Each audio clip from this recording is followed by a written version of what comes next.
Well, thank you very much for having me. Starting out with a question, how many of you have been in a bank branch this year? Probably, yep, 1, 2, 3, 4, 5, maybe about 10%. When it comes to me, I haven't been to a branch this year, I haven't been to one last year, and I think I don't really have a need to go into the branch. And why is that? It's very simple, because financial services have become mobile. They're digital, they're immediately available, and so you have your devices, and whenever you want to consume or take advantage of any kind of service or offering, you have it in your device, and it's fully integrated, and you use your device to access the financial services. While I have not been to a branch for probably 24 months, I use financial services on a daily basis. So the actual usage has gone up, but the use in the branch has gone down. So what's another phenomenon that we need to watch out for? It's the rise of customer-centric ecosystems. And you know all of those, Amazon, Tencent, Alibaba, and Apple. And I think the development of those over the last 15 years has just been amazing. If you look at Apple, starting out from hardware and software selling, onto music streaming and cloud services, and now they actually, with Apple Pay, they have done more than 1 billion transactions in Q2 of this year, which is 40% of what PayPal does. And so what's the learning out of those two examples? I think clearly financial services are becoming contextual. What does that mean? The financial services are in the context of another product or service that you're using.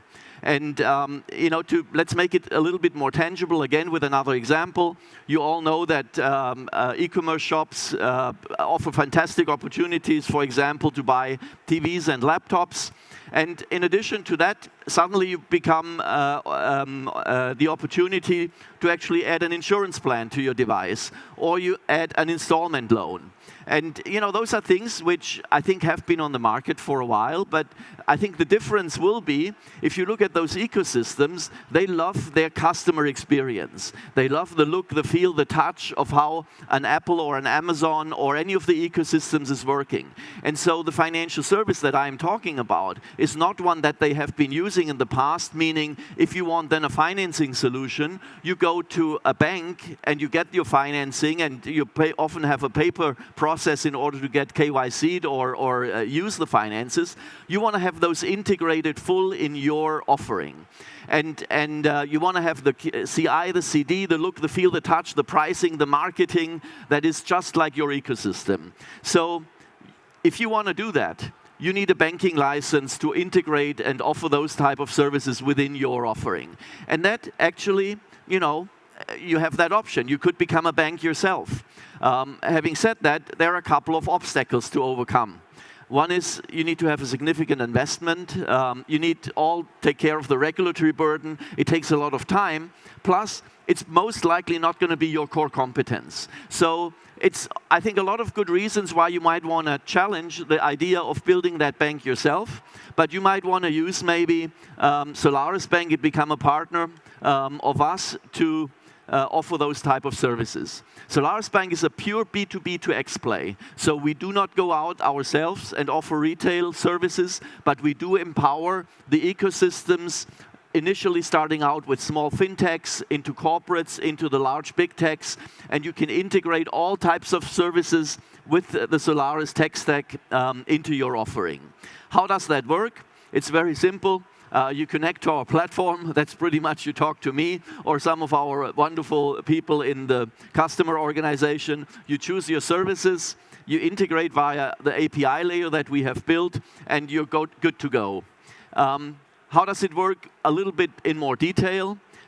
Basically, it's your brand and it's your banking product. So you can choose out of those 5 services that you see there in the center. It's to start out a digital bank account. You can add a card to that. You can have a payment service, a pooling account that then offers all sorts of opportunities, international payment transfers or payment cards. SME and consumer lending, so a simple consumer lending product. And if you go back to the example that I showed earlier on with let's say Apple, if you don't want to only go out and say, look, you want to buy this iPhone for $600. If you do the KYC for that client, you realize he's worth $2,000. You give him that whole balance, and you say, spend $600 now and come back next time and spend another $1,400. So you want to credit and keep that balance with your client. So he comes back, he likes the idea to spend more money. You benefit because you sell more goods and services. So a lot of good ideas to integrate those type of products. Also, blockchain banking, our youngest business unit, but probably one of the most promising one. We're facilitating, we're pretty much building the bridge between the fiat currencies and the cryptocurrencies. With our APIs, we also enable some partners of us, Visa, MasterCard, or on the KYC side, or on the access to account side. We offer those type of partners in our ecosystem, and all you need to access yourself via the API to our ecosystem, and you have access to all of those partners. Which means if we find somebody that is good and a process improvement that we add to our ecosystem, you immediately benefit from that by having that customer onboarded.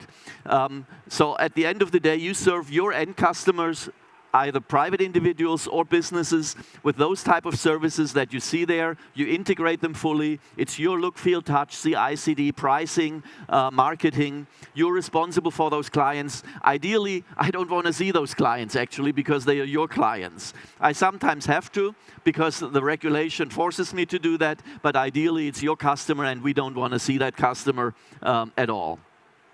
So pretty much SolarisBank, to give you an idea, right now we have about 50 plus companies that we enable.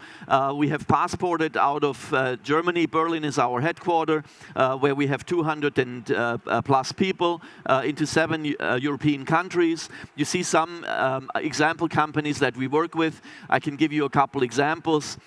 Maybe let's take Contest. It's a CFO type solution for entrepreneurs, and so they use our account and enable then the transaction, the monitoring to manage the entrepreneur's finances in a very customer and user-friendly solution. Much better than banks have done traditionally, because they focus on that particular target group. We can also say tomorrow banking, it's pretty much an N26 focusing on sustainable banking. They have come out of the beta phase now with us and are live now. Or another example, Bitwala, again one that we will go live in December.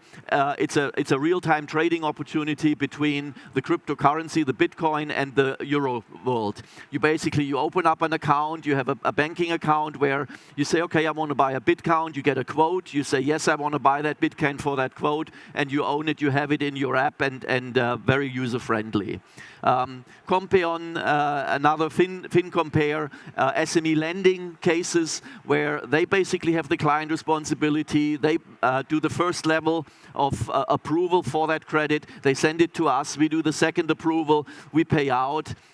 If it's less than 100K in 24 hours, up to 750K in 48 hours. The consumer lending app basically gives you the opportunity to open up an account, do the credit approval, and the payout the next day, but the whole process takes 7 minutes to finish. So really exciting things. The history of the bank, we founded in 2016, so we're 2.5 years old, so I always say we're actually a baby, considering our growth. 200 plus employees. We have raised in the A round, the B round, the C round, 95 million. Great investors. BBVA is the second largest one next to Finleap, who is our incubator startup that helped us on the ground out of Berlin.